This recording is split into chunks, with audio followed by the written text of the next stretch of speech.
नारद संचार आर्थिक समाचार के इस ताज़ा अंक में हमारे सभी दर्शकों का एक बार फिर से स्वागत है। आज जब इस वीडियो को हम रिकॉर्ड कर रहे हैं 18 अगस्त 2024 है। पिछले वीडियो में हमने मोदी सरकार के तीसरे कार्यकाल के पहले पूर्ण बजट के पारित होने के बारे में अपने दर्शकों को जानकारी दी थी और उससे पहले जब बजट पेश हुआ था 23 जुलाई को, तो बजट में क्या घोषणाएं हुई, क्या क्या बदलाव उसमें हुए, उसके बारे में हमने चार्टर्ड अकाउंटेंट और वित्तीय क्षेत्र के जानकार से बात की थी और उस वीडियो को हमने अपने दर्शकों तक पहुंचाया था। आज हम बात करेंगे खुदरा महंगाई की। 12 जुलाई 2024 को खुदरा महंगाई के आंकड़े जारी किए गए हैं। केंद्रीय सांख्यिकी और कार्यक्रम क्रियान्वयन मंत्रालय द्वारा ये आंकड़े जारी किए गए। इस सूचकांक का आधार वर्ष है 2011-12, यानी तब ये 100 था और 2011-12 के बाद 100 से बढ़ता हुआ ये अब कहाँ पहुँचा है, उसी के आधार पर ये महंगाई का आंकड़ा निकलता है। इसके मुताबिक भारत में जुलाई 2024 की खुदरा मूल्य सूचकांक पर आधारित महंगाई का आंकड़ा 3.54% पर आ गया है। जुलाई में जो खुदरा महंगाई है वो 3.54% रही है। तो ये रिजर्व बैंक के 4% का जो उसने महंगाई के बारे में संतोषजनक एक स्तर तय किया हुआ है कि 4% रहना चाहिए या उससे कम रहना चाहिए, तो उसके दायरे में है। तो यह आंकड़ा जो 3.54% है, पिछले 5 साल में सबसे कम है। यानी 2019 के बाद, अगस्त 2019 के बाद अब जो ये जुलाई 2024 का महंगाई का आंकड़ा है, खुदरा महंगाई का, ये सबसे कम है। तो इसका मतलब ये नहीं कि महंगाई घट गई है। हमने आपको बार बार बताया कि महंगाई बढ़ने की रफ्तार कम ज़्यादा होती है। ज़्यादा तेज़ी से महंगाई बढ़ रही है और कम तेज़ी से महंगाई बढ़ रही है, लेकिन महंगाई हमेशा, जब महंगाई कहा जाता है तो महंगाई बढ़ती ही है, लेकिन उसके बढ़ने की रफ्तार अलग अलग होती है। तो जुलाई 2023 में यह आंकड़ा था 7.44% और जुलाई 2024 में यह आंकड़ा है 3.54%। तो यानी तब करीब 7.5% बढ़ी थी और अब करीब 3.5% बढ़ी है। तो महंगाई बढ़ने की रफ्तार कम हुई है। तो इसलिए हम कह सकते हैं कि महंगाई कम हुई है, यानी महंगाई का आंकड़ा कम आया है, नीचे आया है। इस दौरान यानी जुलाई 2024 में अखिल भारतीय खाद्य मूल्य सूचकांक आधारित खाद्य मुद्रा, अगर सिर्फ खाने पीने की अगर हम बात करें, जो ओवरऑल जो महंगाई होती है, जो 3.54% हम बता रहे हैं, उसमें हाउसिंग सेक्टर का भी कीमतें शामिल हैं, उसमें दूरसंचार, स्वास्थ्य सेवाएं, कपड़ा, जूते चप्पल और तमाम चीज़ें सब मिला के वो है। लेकिन अगर हम सिर्फ खाने पीने के ग्रुप की अगर बात करें तो ये जुलाई में रही है 5.42%, यानी काफ़ी कम हुई है। जहाँ ये आंकड़ा पहले 8, 9, 10 के करीब रहता था खाद्य मुद्रास्फीति का, वो जुलाई में 5.42% रहा है। तो ये भी एक बड़ी वजह रही है कि जो टोटल जो खुदरा मुद्रास्फीति का आंकड़ा है वो 3.54% पर आया है, नीचे आया है, क्योंकि खाद्य महंगाई, खाने पीने की चीज़ों के दाम कम हुए हैं। इससे पहले जून में ये जो खाद्य मुद्रास्फीति का आंकड़ा था ये 9.36% पर था, यानी जून में था 9.36 और जुलाई में आ गया 5.42 खाद्य महंगाई, खाने पीने की चीज़ों का।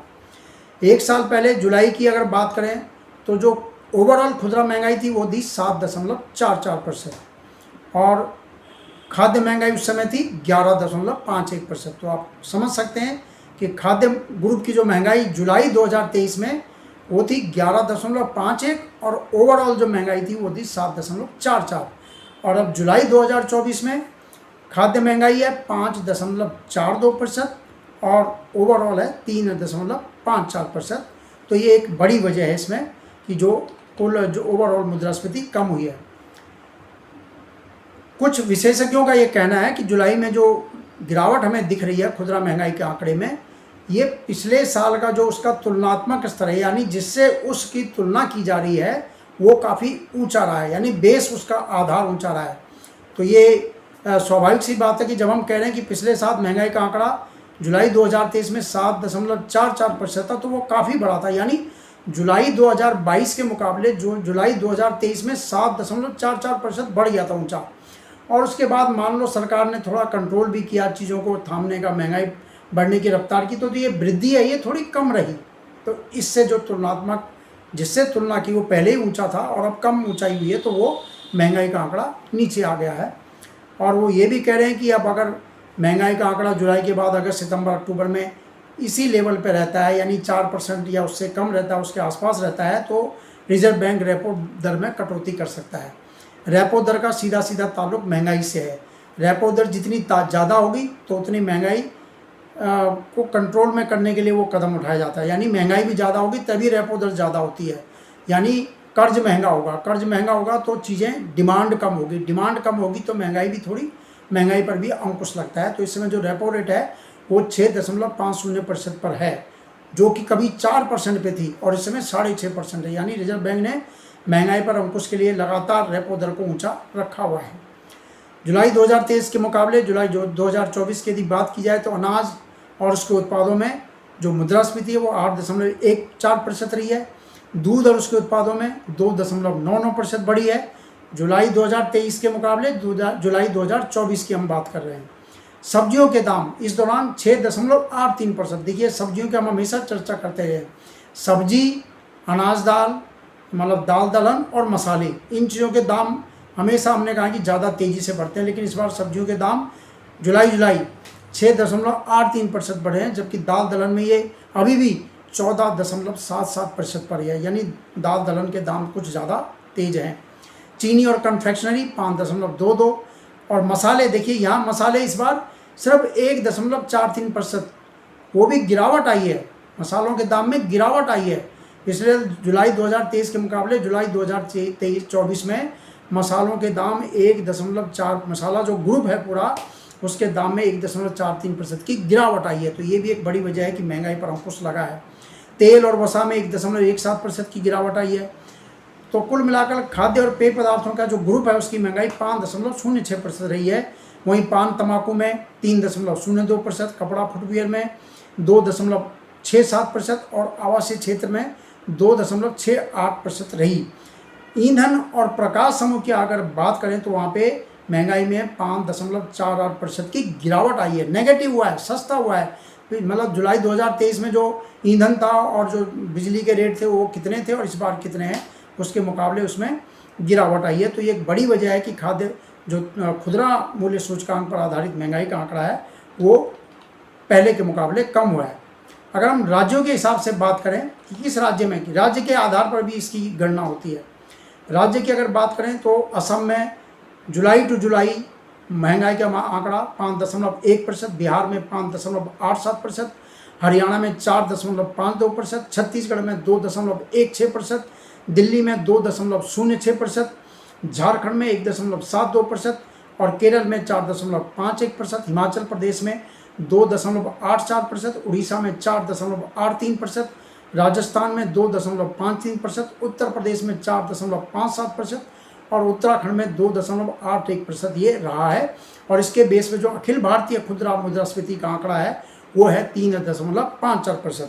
तो हम आपको चलते चलते मैं आपको बता दूं कि ये महंगाई का आंकड़ा देखिए, जुलाई 2023 में जो इंडेक्स था, सूचकांक था, वो था 186.3 अंक, 186.3 अंक, और जुलाई 2024 में ये बढ़ता हो गया 192.9 अंक। तो 186 और 192, 192.9 में से 186.3 आप घटाएंगे तो जो वृद्धि है उसको डिवाइड बाई 186.3 इंटू 100 कर देंगे तो वो आ जाएगा 3.54%, जो कि महंगाई बढ़ने का आंकड़ा हम आपको बता रहे हैं। औद्योगिक उत्पादन जून का आंकड़ा आया है। औद्योगिक उत्पादन के 2 महीने पहले के आंकड़े आते हैं, यानी अगस्त में जून का आंकड़ा। औद्योगिक उत्पादन बढ़ा है 4.2% और इसमें जो है ये 5 माह का निचला स्तर है, यानी 5 महीने में सबसे कम वृद्धि हुई है इसमें। विनिर्माण क्षेत्र के खराब प्रदर्शन की वजह से ये हुआ है। हालांकि बिजली और खनन क्षेत्र का प्रदर्शन अच्छा बना है।